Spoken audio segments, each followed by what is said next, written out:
When I founded Mazie's Mission 5 years ago, my main goal was to lower the euthanasia rate. After doing research and seeing exactly how many animals we were euthanizing, it was pretty appalling, and I knew that I was in a position where I could do something about that. We now have a clinic that we can tell people we can do anything here. We are a full-service veterinary hospital. We can do orthopedics, we can do spay, neuter, isolation cases, parvo, things like that. I feel that if we can make that impact here and allow groups to be able to pull more, which hence will decrease the euthanasia rate, we can make a huge difference here. Then we can start to cookie cutter that throughout the United States. And hopefully one day we can be looking at, hey, the euthanasia rate is almost nothing and our live release rate is over 90%. That would be fantastic. That's the whole reason this organization was founded. Tell me about Goober. What's that? Goober. Oh, Goober.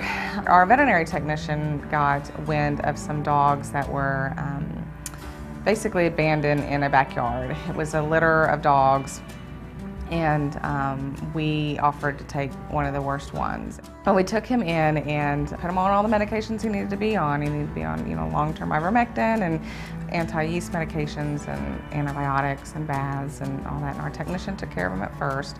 He is very close to being healed. I saw him last Friday for his recheck, and he almost has all his hair back. And one of our rescue partners, League of Animal Protectors, took him over, and they are going to be in charge of rehoming him.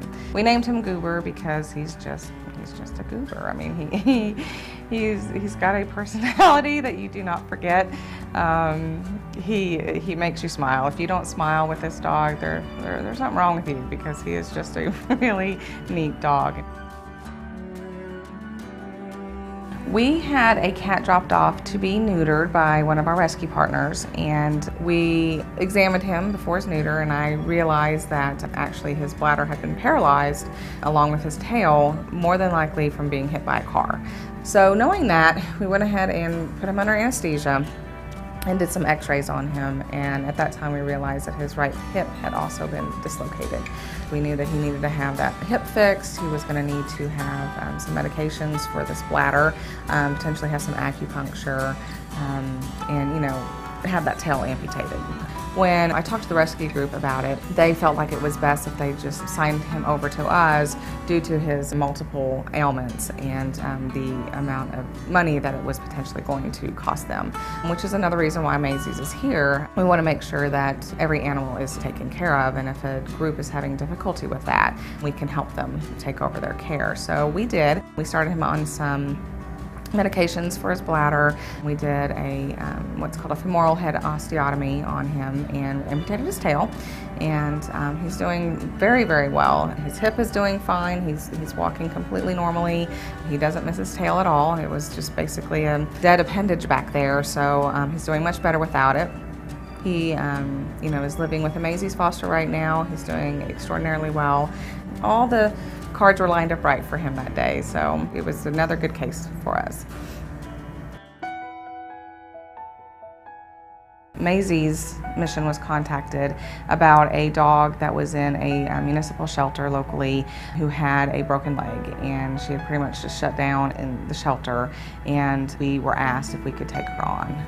We said yes. When we first got her in here, I wasn't 100% convinced that her leg was unsalvageable. But we repeated her x-rays, and I did see that, in fact, that it was broken to the point that we just couldn't save it. So we scheduled her amputation, and I really worried about her because I wasn't sure how she was going to take it. I mean, most dogs are pretty great about being on 3 legs, but something just nagged at me about her, and we came up here on a Sunday, and we performed her surgery, and she went home with our veterinary technician that night, and she came in Monday morning and was just a totally new dog. I shouldn't have worried at all. She is currently with one of our medical fosters, and we're still actually looking for a rescue group to take over her care. She's completely vetted. She has been a really, really great dog, and we were extremely just thrilled to be able to help her.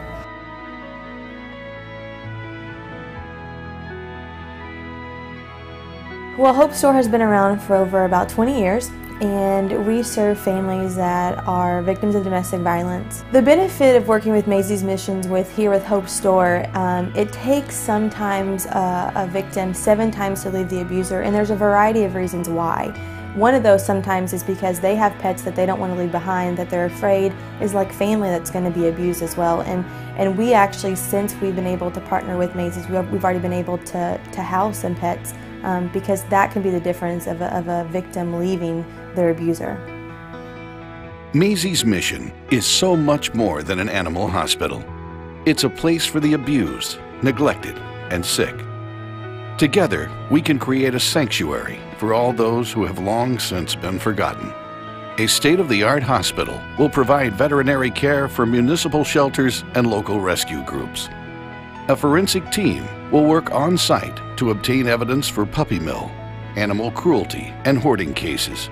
And the extensive grounds will offer ample space for those broken beings we find. Never again will an animal have to suffer simply because it does not have a home. We do it for the animals who right now only know sadness, but so desperately want to be happy. With your help, we can make not only our dreams, but the dreams of the voiceless a reality. Thank you from all of us at Mazie's Mission.